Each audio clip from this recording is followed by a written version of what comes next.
Hello everyone, आज हम कर रहे हैं सीटेट की मोस्ट इंपॉर्टेंट थ्योरी, जिसमें से हर साल क्वेश्चन पूछा ही जाता है। ये थ्योरी इतनी इंपॉर्टेंट है, कोई भी आप प्रीवियस ईयर का क्वेश्चन पेपर देखेंगे उसमें से आपको प्याजे से रिलेटेड क्वेश्चन मिलने ही वाला है।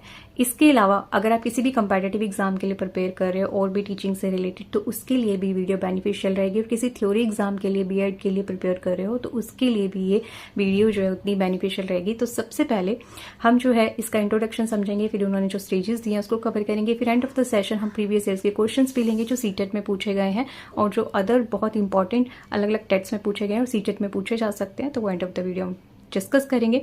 सबसे पहले हमारे पास की मीनिंग ऑफ कॉग्निशन क्या है, क्योंकि इनकी जो थ्योरी है वो क्या है, कॉग्निशन थ्योरी है, कॉग्निटिव थ्योरी बोलते हैं। तो कॉग्निशन का मतलब भी पूछा जा सकता है और हमें पता भी होना चाहिए। कॉग्निशन का मतलब है ऑल मेंटल एक्टिविटीज, सभी मानसिक क्रियाएं, चाहे अब वो ग्रहण करना है, तर्क देना है, रीजनिंग करना है, इवैल्यूएशन करना है, जज करना है, लर्निंग है, रिमेम्बरिंग है, सब आप कहाँ से करते हो, माइंड से करते हो।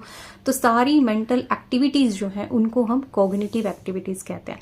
अब प्याजे कहते हैं अब जो हमारी कॉग्निशन जो क्षमता है ये धीरे धीरे बढ़ती है। आप बचपन में हो, फिर आप जो है थोड़ा और बड़े होते हो, किशोरावस्था में जाते हो, प्रौढ़ावस्था में जाते हो, तो इन्फेंसी से एडल्टहुड तक 4 फेज आते हैं और हर फेज में आपकी कॉग्निशन डेवलपमेंट होती है।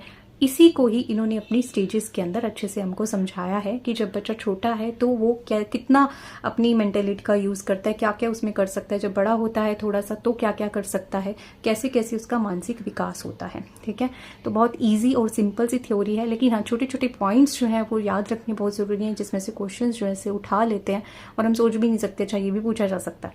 तो वही क्वेश्चन जो है कई बार आ जाते हैं, इसलिए हम इसको अच्छे से समझेंगे। सबसे पहले हम प्याजे के बारे में समझ लेते हैं। प्याजे जो है वो है कौन, वो स्विट्जरलैंड के बोर्न है। ठीक है, स्विट्जरलैंड में इनका जन्म हुआ है और 1896 के अंदर, अगस्त 1896 के अंदर बोर्न हुए। फिर इनको हम ये क्या है, साइकोलॉजिस्ट भी हैं और एपिस्टेमोलॉजिस्ट भी हैं। ठीक है, जेनेटिक एपिस्टेमोलॉजिस्ट भी हैं, जिन्हें हम अनुवांशिक ज्ञान मीमांसक भी कहेंगे। ठीक है, तो ये आपको याद रखना है, क्योंकि कॉग्निटिव थ्योरी हमारे सिलेबस में है तो हमें लगता है कि वो सिर्फ एक स्विस जो है साइकोलॉजिस्ट है। नहीं, इन्होंने एक और थ्योरी भी दे रखी है जो इतनी फेमस नहीं है, लेकिन हाँ वो भी बहुत इंपॉर्टेंट है। लेकिन हमने ज्यादातर जो इनकी ये थ्योरी पढ़ी है तो हमें लगता है कि इन्होंने सिर्फ एक ही थ्योरी दी है। नहीं, इन्होंने 2 थ्योरीज दी हैं, तो दूसरे का आपको नाम पता होना चाहिए कि वो कौन सी है। ठीक है, फिर है हमारे पास ये अपनी ज्यादा फेमस किस लिए हैं, अपनी सेकंड थ्योरी के लिए, जिसे हम संज्ञानात्मक विकास का सिद्धांत कहते हैं, कॉग्निटिव थ्योरी कहते हैं। तो सबसे पहले प्याजे ने अपनी थ्योरी को 4 पार्ट में डिवाइड किया है। उनके नाम कुछ इस तरह से हैं। सेंसरी स्टेज, जिसे हम संवेदी गतिशील अवस्था कहते हैं, जो कि 0 से 2 ईयर्स तक होती है। फिर प्री ऑपरेशनल स्टेज, पूर्व संक्रियात्मक अवस्था जिसे कहते हैं, जो से 2 से 7 साल तक होती है। फिर है हमारे पास कॉन्क्रीट ऑपरेशनल स्टेज, जो कि 7 से 11 साल तक चलती है। फिर है हमारे पास फॉर्मल ऑपरेशनल स्टेज, जिसे हम औपचारिक संक्रियात्मक अवस्था कहेंगे, जो कि 11 से 18 साल तक चलती है। और ये क्या है हमारे पास, ठोस संक्रियात्मक यानी कॉन्क्रीट ऑपरेशनल स्टेज, 17 से 11। तो ये जो ईयर्स हैं ये भी आपको याद रखने बहुत इंपॉर्टेंट है, क्योंकि ये आ सकते हैं। मतलब एग्जाम्पल कई बार ना एप्लीकेशन बेस्ड आता है कि ये बच्चा है, इतने साल का है और अभी वो ये चीज नहीं कर रहा, तो वो कौन सी स्टेज है, तो स्टेजेस भी पूछ ली जाती हैं। तो आपको पता होना चाहिए कि इस ईयर में बच्चा इस मतलब ये चीजें नहीं करता, और इस स्टेज को तो हम प्री ऑपरेशनल स्टेज कहते हैं। ठीक है, तो अब इसको करने से पहले इनका डिटेल हम आगे करेंगे, लेकिन उससे पहले बहुत इंपॉर्टेंट है स्कीमा थ्योरी, जो कि प्याजे की थ्योरी है, जो कि इससे बहुत रिलेटेड है। मतलब इसी थ्योरी का एक पार्ट है और जिसे समझना बहुत जरूरी है, और उससे भी बहुत सारे क्वेश्चन जो है पेपर में आते हैं। तो सबसे पहले स्कीमा का मतलब क्या है। स्कीमा जो है, कोई भी नॉलेज जब हम लेते हैं तो हमारे माइंड में उसका एक बिल्डिंग ब्लॉक बन जाता है। ठीक है, मेंटल स्ट्रक्चर या फिर ब्लॉक्स ऑफ नॉलेज जिसको कहते हैं, या फिर हिंदी में कहें तो मानसिक संरचना जो है, ज्ञान की निर्माण इकाई जो है वो बन जाती है, ब्लॉक ऑफ नॉलेज बन जाती है। ठीक है, और ये जो स्कीमास होते हैं वो प्रेजेंट होते हैं इन राइट ऑफ चाइल्डहुड, मतलब बर्थ से ही जो है बच्चे के अंदर ब्लॉक्स होते हैं और बनते रहते हैं और उस चेंज भी होते रहते हैं। तो और आगे जो ये जो स्कीमा है 2 पार्ट्स में डिवाइड होता है, ऑर्गेनाइजेशन और अडेप्टेशन। ऑर्गेनाइजेशन मतलब संगठन, यानी कि नॉलेज जो है वो अर्थपूर्ण संग्रह होती है ना, उसको जो है एक तरह से व्यवस्थित किया जाता है। बच्चा जो है अपने माइंड में, हम भी नॉलेज को क्या है व्यवस्थित करते हैं, अरेंज करते हैं, अच्छा ये चीज ऐसे है, ये चीज ऐसे है, इस तरह से मतलब ऑर्गेनाइज करते हैं। फिर है अडेप्टेशन, अडेप्टेशन मतलब अनुकूलन। अब इसमें आगे 2 प्रोसेस है हमारे पास, अडेप्टेशन के भी आगे सब प्रोसेस है, असिमिलेशन और अकोमोडेशन, जिसमें से बहुत बार प्रीवियस ईयर्स में क्वेश्चंस आए हैं, आपने देखा होगा अगर आपने प्रीवियस ईयर्स के के क्वेश्चंस करे हैं और हम यहाँ पे भी डिस्कस करेंगे एंड ऑफ द सेशन। तो असिमिलेशन मतलब आत्मसात करना, कम्युनिकेशन मतलब संयोजन करना। अब क्या होता है, असिमिलेशन का मतलब होता है कि ऑलरेडी जो आपके पास नॉलेज है, ठीक है, उसके अंदर जो है आपने कुछ जो है एडिशन किया है। और संयोजन करना मतलब आप जो है आप उसको अच्छे से स्वीकार कर रहे हो और चेंज कर पा रहे हो। इसको एग्जाम्पल से समझते हैं तब आपको और ज्यादा अच्छे से समझ में आएगा, और दोनों को समझना बहुत ज्यादा जरूरी है। अब ये जो स्लाइड है ये बहुत इंपॉर्टेंट है, क्योंकि चाहे आप हिंदी पैडागोजी की तैयारी कर रहे हो, इंग्लिश पैडागोजी पढ़ रहे हो, चाहे आप सीडीपी पढ़ रहे हो, हर के लिए ये बहुत इंपॉर्टेंट है, क्योंकि हिंदी पैडागोजी में भी इससे क्वेश्चन आया हुआ है, क्योंकि प्याजे की थ्योरी जो है उसमें भी पूछी जाती है। तो आत्मसात संयोजन से रिलेटेड क्वेश्चन जो है आए हुए हैं। चाहे और भी कंपेटिटिव एग्जाम आप ले रहे हो उसमें हिंदी पैडागोजी तो पढ़ोगे ही। तो इसलिए ये मत सोचो कि हम तो इंग्लिश मीडियम के तो हम हिंदी के वर्ड्स ध्यान क्यों रखें। बहुत ध्यान देने की चीज है, आपको हिंदी के वर्ड्स भी उतने ही आने चाहिए, क्योंकि मोस्ट ऑफ जो सीडीपी और इंग्लिश पैडागोजी का सिलेबस है वो हिंदी पैडागोजी में भी ऑलमोस्ट सेम है। तो आपकी आधी मेहनत छूट जाएगी अगर आप वर्ड्स को साथ साथ इंग्लिश और हिंदी दोनों में कर लेते हो। तो सबसे पहले हमारे पास इसमें एक एग्जाम्पल है कि जो बच्चा है वो जानता है कि अच्छा इसको डॉग कहते हैं, ठीक है, उसको ये पता है कि इसको डॉग कहा जाता है, ये एग्जिस्ट कर रही है उसके माइंड में, एक बिल्डिंग ब्लॉक बना हुआ है, एक स्कीमा बना हुआ है। अब वो बच्चा जू के अंदर जाता है, वहां पे एक वुल्फ को देखता है और उसको देख के कहता है कि ये तो डॉग है। मतलब ऑलरेडी जो उसके माइंड में एक स्कीमा बना हुआ है ना, उसके अंदर ही उसको फिट कर रहा है, ठीक है, कि भाई तुम भी डॉग हो और तुम भी डॉगी हो। उसी स्कीमा के अंदर उसको उसने फिट कर दिया। लेकिन उसकी मम्मी उसको बोलती है कि नहीं नहीं बेटा, ये लेके भेड़िया है, ये लेके डॉग नहीं है। तो फिर पहले वो डिसइक्विलिब्रियम की स्टेज में आ जाता है, उसको एक्सेप्ट नहीं करता। लेकिन जैसे जैसे वो कैट दिखता है, काऊ दिखता है, उसको समझाया जाता है कि नहीं ये तो अलग एनिमल्स है। तो धीरे धीरे वो क्या करता है, उससे आत्मसात मतलब उससे संयोजन करता है। मतलब जो उसके पहले उसने एग्जिस्टिंग स्कीमा में वो चीज डालती थी उसको निकाल कर एक नया बिल्डिंग ब्लॉक बना देता है कि अच्छा भाई ये अलग चीज है, ये अलग चीज है। तो अब उसके माइंड में एक न्यू स्कीमा बन गया है और उसने जो है एग्जिस्टिंग स्कीमा को चेंज कर दिया। तो इस तरह से उसने संयोजन कर लिया है, ठीक है। तो चेंजिंग इन और creating a new schema when the new information doesn't fit into the existing one, ठीक है। एग्जिस्टिंग वन से उसने निकाल के एक नए स्कीमे को तैयार कर लिया है कि अच्छा ये चीज अलग है, ये अलग है। तो इसको हम क्या बोलते हैं, अकोमोडेशन बोलते हैं, संयोजन बोलते हैं, ठीक है। ये आत्मसात है, असिमिलेशन मतलब, अकोमोडेशन मतलब संयोजन है, ठीक है। अब इससे रिलेटेड कुछ एप्लीकेशन क्वेश्चंस भी आते हैं कि आपको पूरा 3-4 लाइन का एक अच्छा खासा क्वेश्चन दे देते हैं सीटेट के अंदर, और फिर पूछते हैं कि इसमें बताओ कि इसको पहले लड़की जो है सिर्फ खिचड़ी खाती है, अब खिचड़ी के साथ दाल भी खाती है, तो फिर उसका क्या मतलब हुआ, एकोमोडेशन हो रहा है, असिमिलेशन हो रहा है। तो इस तरह के क्वेश्चन एप्लीकेशन बना के पूछे जाते हैं, जिसे हम आगे सॉल्व करेंगे। नेक्स्ट स्लाइड देखते हैं प्याजे की चारों स्टेजेस को 1 by 1। सबसे पहले हमारे पास सेंसरी मोटर स्टेज, जिसे हम संवेदी प्रेरक अवस्था बोलते हैं। ये आगे जो है हमारे पास 6 पार्ट के अंदर डिवाइड होती है और इसे समझना इक्वली इंपॉर्टेंट है। सबसे पहले है रिफ्लेक्स एक्शन। जब बच्चा 30 डेज का है, बर्थ से 30 डेज का है, उस समय पे वो सिर्फ क्या करता है, गेन थ्रू सेंसेस, अपने हाथ पैर इधर उधर अपने इंद्रियों के माध्यम से अनुभव करता है। जैसे कि देखता है, सक करता है, ठीक है, लिसन करता है। तो अपनी कर्म इंद्रिय रिफ्लेक्सेस का यूज कर रहा है। फिर है प्राइमरी सर्कुलर रिएक्शन, मतलब बच्चा अपनी फीलिंग को एक्सप्रेस करना स्टार्ट कर देता है, हंसता है, एक्सप्रेस करके रोता है जब उसको कुछ दर्द हो रहा है, ठीक है। सर्कुलर का मतलब है वो चीज रिपीट हो रही है। तो ये 1 मंथ तक चलती है। फिर सेकंड मंथ में, तो अगले 6 महीने तक क्या होता है, सेकेंडरी सर्कुलर रिएक्शन, मतलब एक नया चेंज उसके अंदर आता है। वो क्या होता है, रिपीट करता है एक्शन को और touch and throw the object, चीजें पकड़ता है फेंकता है, पकड़ता है फेंकता है ना, फेंकने की बड़ी आदत होती है। तो 6 महीने तक के बच्चे में ये आदत आप दिखेंगे। फिर हमारे पास कोऑर्डिनेशन ऑफ सेकेंडरी स्कीमास, ठीक है, जिसे हम कहेंगे द्वितीयक योजनाओं का समन्वय। तो इसमें जो है 8 to 12 माह तक जो है ये चलती है, मास तक चलती है। और इसमें जो है बच्चा इमिटेट करता है, मतलब कुछ वर्ड्स जो है जो सुन रहा है उसको रिपीट करना शुरू कर दे, नकल करके बोलना शुरू कर देता है। और नेक्स्ट स्टेज है हमारे पास स्टेज ऑफ टेरिकुलर एक्टिविटीज, जो कि 12 से 14 महीने तक चलती है। इसमें ट्रायल एरर मेथड या चेंज एक्शन, इसमें बच्चा क्या है, जैसे एक बिल्डिंग ब्लॉक बनाता है, उसको लगता है अच्छी नहीं बनी, फिर दूसरी बार ट्राई करता है, या फिर पजल्स खेलता है। तो इसमें क्या ट्राई करता है, अपने आप को करेक्ट करता है, फिर ट्राई करता है, फिर अपने आप को चेंज करता है। तो ये क्या है, ट्रायल एंड एरर जो है मेथड को यूज करता है और अपने एक्शंस को चेंज करता रहता है। फिर है हमारे पास invention of a new means through mental continuation of object permanence. Object permanence से रिलेटेड बहुत सारे क्वेश्चंस पूछे गए हैं। मतलब जब बच्चा शुरू में अगर आप उससे कोई खिलौना छिपा लेते हो तो फिर वो भूल जाता है, उसको नए खिलौने की ओर अट्रैक्ट होता है। लेकिन जब बच्चा 2 साल का मतलब 18 to 24 मंथ का हो जाता है तो उसको चीज़ें याद रहती हैं कि भाई ये मेरा खिलौना था तो कहाँ गया।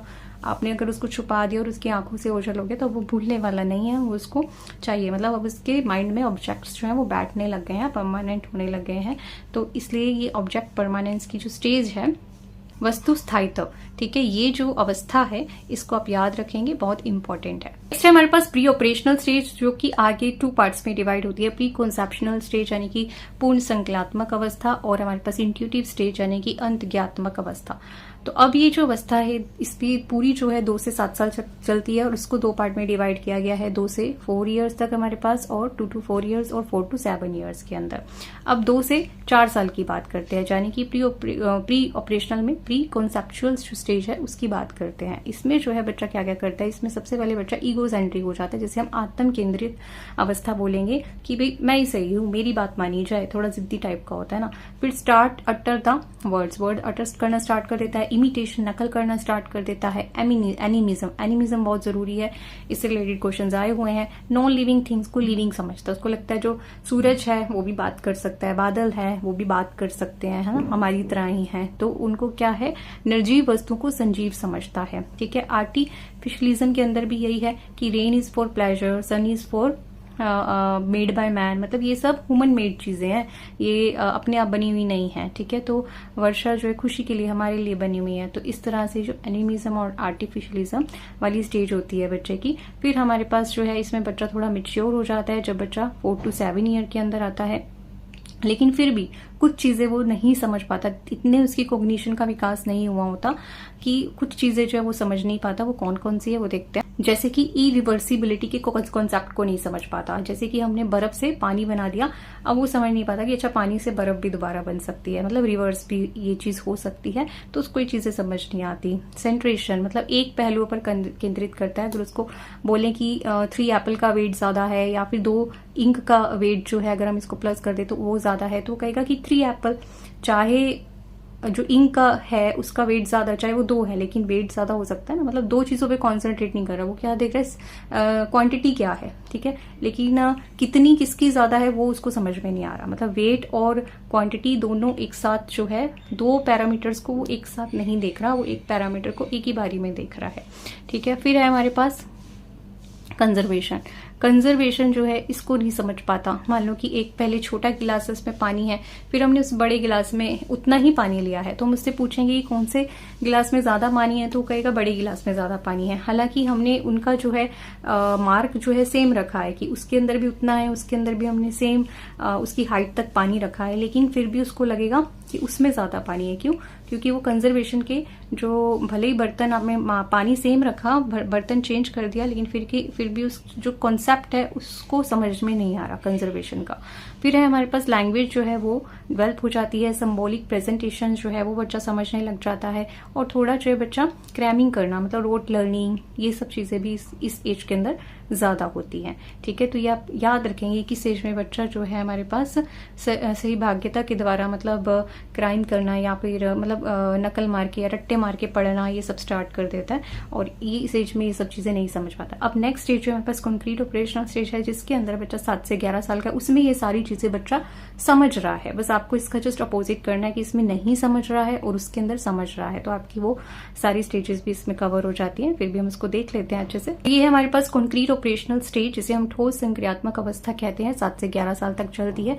यहाँ पे बच्चा जो है रिवर्सिबिलिटी के जो कॉन्सेप्ट है हमारे पास, ठीक है, प्रतिवर्तनीयता जो कॉन्सेप्ट है उसको समझ पा रहा है कि अच्छा पानी से बर्फ, बर्फ से पानी बन सकती है। फिर है हमारे पास फ्यूरेशन, मतलब बच्चा इंक्रीजिंग ऑर्डर और डिक्रीजिंग ऑर्डर, जिसे हम कर्मबद्धता बोलते हैं, उसको समझ पा रहा है, ठीक है। सीरियल के अंदर लगाना, मतलब सीरीज के अंदर ये लगा हुआ है ना, छोटा है फिर बड़ा है, इसको समझ पा रहा है, या डिक्रीजिंग ऑर्डर को। फिर जो है हमारे पास कंजर्वेशन के कॉन्सेप्ट को, जो संरक्षण का जो कॉन्सेप्ट है, अब इसको समझ में आता है, ठीक है, कि हाँ जी भाई पानी तो उतना ही है ना।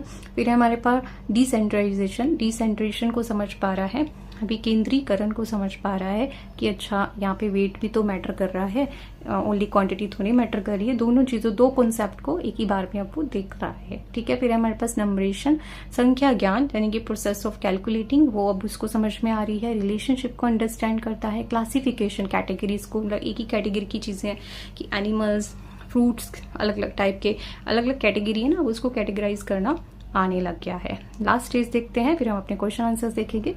अब ये स्टेज के अंदर बच्चा जो है और भी ज्यादा उसका मानसिक जो है कॉग्निशन विकास हो जाता है। औपचारिक जो है संक्रियात्मक अवस्था, फॉर्मल ऑपरेशनल स्टेज 11 से लेकर अडल्टहुड तक रहती है। इसमें बच्चा लॉजिकली सोचना स्टार्ट कर देता है। अब्स्ट्रैक्ट थिंकिंग जिसको हम कहते हैं, अमूर्त यानी कि चीजें सामने नहीं भी है तब भी उसको इमेजिन करके उस चीज को सोच पा रहा है, या कॉम्प्लेक्स जो चीज है उसको समझ पा रहा है। क्रिएटिव, ठीक है, रचनात्मक बनता है। कॉम्प्लेक्स कैलकुलेशंस को समझ पा रहा है। फॉर्मुलेशन, न्यू हाइपोथेसिस है वो समझ पा रहा है। इगोसेंट्रिक थॉट्स जो है यहाँ पे रिटर्न हो जाते हैं फिर से थोड़ा सा, कि बच्चा समझता है कि मैं जो है ज्यादा बेटर हूँ, ठीक है। तो वो सारी जो स्टेज है इसके अंदर फिर से वापस आ जाती है। तो अब जो है ये पूरा कॉन्सेप्ट हमने अच्छे समझ लिया। इससे बाहर कुछ भी नहीं आता, इसी से रिलेटेड ही क्वेश्चन जो है पूछे जाते हैं, इसी में से ही क्वेश्चन पूछे जाते हैं। वैसे तो ये थ्योरी इतनी इनफ है, इसमें से आउट ऑफ क्वेश्चन कुछ आता नहीं, लेकिन 2-3 चीजें जो है जो पूछी जाती हैं और समझनी जरूरी है। एक तो जो प्याजे की ये सारी स्टेजेस हैं, इसको हम डिसकंटिन्यूस स्टेज बोलते हैं, कॉन्टिन्यूस नहीं, क्योंकि हर स्टेज जो अपने आप में परिपूर्ण है। जब आप सेकेंड स्टेज पे जाते हो तो वो एक नया चैप्टर ओपन कर रही है, नई जो थिंकिंग है उसको ओपन कर रही है। तो इसलिए पुरानी स्टेज अपने आप में पूर्ण है, नई अपने आप में, तो इसलिए उसको क्या बोला गया, डिसकंटिन्यूस स्टेजेस बोला गया है, ठीक है। फिर हमारे पास दूसरा क्वेश्चन जो है इसकी क्रिटिसिज्म से आता है, कि ये पूछ लिया जाता है कि प्याजे कि इसलिए क्रिटिसाइज किया गया क्योंकि इसको जो है, ये थ्योरी वैसे तो बहुत अच्छी है, लेकिन इसमें ना इसने सोशल की बात की, सोसाइटी की बात की कि उसका क्या प्रभाव पड़ता है मानसिक हमारी जो क्रियाएं हैं उसके ऊपर, कॉग्निशन के ऊपर, और ना ही इन्होंने कल्चर का जो इम्पैक्ट है उसके बारे में बताया है। और इसके अलावा प्याजे ने कंस्ट्रक्टिविज्म की भी बात की है अपनी थ्योरी के अंदर, कि हमें जो है चीज़ों को कंस्ट्रक्ट करना सिखाना है, यानी कि डिस्कवरी लर्निंग है ना, लर्निंग बाय डूइंग, ये सारी चीज़ें। तो ये कुछ चीज़ें और आपको ध्यान में रखनी है। इसके अलावा और क्वेश्चन इससे आउट ऑफ आता नहीं है, इसी के अंदर से ही सारे क्वेश्चंस आएंगे। तो 1 बाय 1 कुछ क्वेश्चन डिस्कस करते हैं जो कि प्रीवियस ईयर्स में आए हुए हैं। फर्स्ट क्वेश्चन है हमारे पास, अकॉर्डिंग टू प्याजे, ये हमारे पास सीटेट 2021 में आया हुआ है। मेंटल स्ट्रक्चर दैट ऑर्गेनाइज और interprets information is known as a और एन, उसको क्या बोलेंगे? जब हमारे माइंड में मेंटल स्ट्रक्चर्स बन जाते हैं, बिल्डिंग ब्लॉक्स बन जाते हैं, निर्माण इकाई हम जिसे कहते हैं बन जाते हैं, तो उसको हम क्या बोलते हैं? तो अकॉर्डिंग प्याजे की अकॉर्डिंग जो है उसकी थ्योरी के अकॉर्डिंग हमने पढ़ा है कि उसको हम क्या बोलते हैं। ऑप्शन नंबर बी इसका राइट आंसर है, स्कीमास बोलते हैं। नेक्स्ट क्वेश्चन देखते हैं हमारे पास। चाइल्ड सीज, यहाँ पे 4 आएगा, ठीक है, 3 नहीं, यहाँ पे 4 आएगा। 4 लेग डॉग को वो देखता है फर्स्ट टाइम और उसको कैट बोलता है, क्योंकि उसने पहले कैट को देखा हुआ है, ठीक है। तो उस जो डॉग था उसके भी फर था और उसने पहले कैट देखी जिसके 4 लेग्स थी और फर था, तो इसलिए उसके माइंड में था कि ये भी कैट होगी, ठीक है। लेटर ऑन उसकी मदर जो एक्सप्लेन करती है it's a dog, and the child जो adjust their mind understanding dogs include also जो है 4 लेग आएगा यहाँ पे वंस। तो दिस एडजस्टमेंट को आप क्या बोलोगे, ठीक है। ये सीटेट में भी क्वेश्चन सेम आया हुआ है, और इससे रिलेटेड 15 से 20 क्वेश्चन जो आपको मिलेंगे, अलग अलग एप्लीकेशन बेस्ड क्वेश्चन, और आंसर जो आपको सेम मिलेगा। तो हमें पता है कि ऑलरेडी एक स्कीम एग्जिस्ट कर रही थी और उसने एक नई स्कीम को एडजस्ट किया है, तो उसको हम क्या बोलते हैं? असिमिलेशन या अकोमोडेशन बोलेंगे, या फिर ईगोसेंट्रिज्म, या फिर कंजर्वेशन बोलेंगे। तो उसको हम क्या बोलते हैं? समायोजन करना, यानी कि अकोमोडेशन करना बोलेंगे। नेक्स्ट क्वेश्चन देखते हैं। अकॉर्डिंग टू जीन पियाजे, what is the central process that maintains a cognition balance between assimilation and accommodation? CTET 2024 में भी आया है और Jan 25 में भी आया है कि उसको क्या बोलेंगे। तो अभी हमने एक स्ट्रक्चर किया था, ठीक है, तो उसमें हमने समझा था कि जब बीच वाली स्टेज होती है असमिलेशन और अकोमोडेशन के बीच में, वो क्या होती है? ऑर्गेनाइजेशन होती है, इक्विलिब्रियम होती है, या ऑब्जेक्ट परमानेंस होता है, या स्कैफोल्डिंग होता है। तो उसको हम इक्विलिब्रियम स्टेज बोलते हैं। ऑप्शन नंबर 20 का राइट आंसर होगा। नेक्स्ट है हमारे पास, इन विच पियाजे stage does a child achieve object permanence? CTET 2018 में भी आया है, 22 में भी आया, और इसके अलावा भी आपको बहुत सारे अलग अलग पेपर्स में, टेट्स में मिलेगा ये क्वेश्चन। तो प्री ऑपरेशनल स्टेज में पढ़ा था आपने इसको, कंक्रीट में फॉर्मल में या फिर सेंसरी मोटर स्टेज में। तो हमने बहुत ही स्टार्टिंग में इसको पढ़ा था जब बच्चा 18 to 24 मंथ का है, यानी कि 0 से 2 ईयर्स के बीच में ही हो गया ना। जो एंड की स्टेज है जो 18 to 24 मंथ मतलब नियर बाय जब 2 ईयर्स का है, तब उसके अंदर ऑब्जेक्ट परमानेंस आ जाती है। तो ये कौन सी स्टेज थी? सेंसरी मोटर स्टेज थी। ऑप्शन नंबर डी इसका राइट आंसर होगा। नेक्स्ट क्वेश्चन है हमारे पास, अ 5-year-old child is given 2 identical glasses filled with the exact same amount of juice. Okay, 2 identical glasses है, same amount of juice है। When the juice जो है from a one glass is poured into a taller one and narrow glasses, the child जो है insist that the taller glass has a more juice. Same डाला गया है quantity में, लेकिन टॉलर वाले को ज़्यादा बोल रहा है, तो उसमें क्या चीज़ की कमी है? प्री ऑपरेशनल स्टेज का पार्ट है ये, लेकिन इसको आप क्या बोलेंगे? लैक ऑफ कंजर्वेशन, सेंट्रेशन, ठीक है, रिवर्सिबिलिटी, एनिमिज्म या फिर हाइपोथेटिकल थिंकिंग। तो हमने पढ़ा है कि बच्चा जो है कंजर्वेशन के कॉन्सेप्ट को, सेंट्रेशन के कॉन्सेप्ट को, 2 कॉन्सेप्ट को एक बार समझ नहीं पा रहा और कंजर्वेशन ने कन्वर्ट कर दिया आपने उसमें, तो उसको समझ नहीं पा रहा। तो ऑप्शन नंबर ए इसका राइट आंसर होगा। सीटेट 2023 में भी पूछा गया और भी ईयर्स में ये क्वेश्चन आया हुआ है। फिर है हमारे पास एबिलिटी ऑफ रिवर्सिबिलिटी और जो सियरेशन है हमारे पास सीरीज के अंदर लगाते हैं, is achieved in which stage. ये दोनों चीजें कब आती हैं, किस स्टेज के अंदर अचीव कर ली जाती हैं? तो sensory motor stage, pre operational, concrete operation या फिर फॉर्मल ऑपरेशनल स्टेज। तो हमें पता है कि एचटेट में भी सीटेट में भी क्वेश्चन आया, तो हमें पता है, अभी हमने पढ़ा है कि दोनों स्टेजेस कब आती हैं, जब बच्चा जो है कॉन्क्रीट ऑपरेशन 7 to 11 ईयर्स का हो चुका है। कॉन्क्रीट ऑपरेशनल स्टेजेस का आंसर होगा ऑप्शन नंबर सी। नेक्स्ट देखते हैं, बस हाइपोथेटिकल डिटेक्टिव जो रीजनिंग है या फिर अब्स्ट्रैक्ट थॉट्स जो है वो किस एज में इमर्ज होते हैं? केवीएस में, रीट में भी क्वेश्चन आया हुआ है। तो sensory motor stage, pre operational stage, concrete operational stage या फॉर्मल ऑपरेशनल स्टेज। तो ये जो है हमारे पास फॉर्मल ऑपरेशनल स्टेज के अंदर जो है, जो बच्चा 11 से भी ऊपर ईयर्स का हो चुका है, तब आ जाते हैं। ऑप्शन नंबर डी इसका राइट आंसर होगा। फिर है हमारे पास, which of the following is major criticism और Piaget's theory of cognition development. तो सी टेस्ट 2022 में ये पूछा गया है कि कौन सा जो है इसका क्रिटिसिज्म है। इसके अलावा जो है और भी 1-2 क्रिटिसिज्म, लेकिन मेन जो क्रिटिसिज्म क्या है वो आपको बताना है। तो आप ऑप्शंस पढ़ें, क्योंकि अभी हमने इसको सेशन के अंदर ही एंड ऑफ द जो हमने लास्ट जो स्लाइड करी है उसके अंदर डिस्कस कराई है।